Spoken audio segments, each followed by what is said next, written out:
এর আগে নিরামিষ পটলের দোরমা দেখেছি, আজকে দেখাবো আমিষ পটলের দোরমা কী করে করতে হয়। দোরমা করার জন্য একটু বড় সাইজের পটল হলেই ভালো হয়। প্রথমে পটলের উপরে শাঁসটা ছিলে ভেতরের বীজটা বের করে লবণ মাখিয়ে রেখে দিলাম। এরপর মিক্সিতে আদা রসুন লঙ্কার পেস্টটা করে একটা বাটিতে নিয়ে তাতে জিরে গুঁড়ো, ধনে গুঁড়ো, কাশ্মীরি লঙ্কার গুঁড়ো, হলুদ দিয়ে মশলাটা তৈরি করে নিলাম।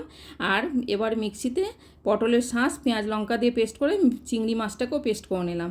কড়াইয়ে সর্ষের তেল গরম করে প্রথমে পটলটা ভাজলাম, ওই তেলে দিলাম পটলের শাঁসটা, চিংড়ি মাছ বাটা, পরিমাণ মতো লবণ, হলুদ, জিরে গুঁড়ো, ধনে গুঁড়ো, কাশ্মীরি লঙ্কার গুঁড়ো, স্বাদের জন্য চিনি আর তৈরি করা মশলা থেকে 2 চামচ মশলা ভালো মতো কষে ঝুরঝুরে একটা পুর তৈরি করে নিলাম। পটলের পেটের মধ্যে পুরটা ভরে টুথপিক দিয়ে মুখটা ভালো মতো বন্ধ করে নিলাম।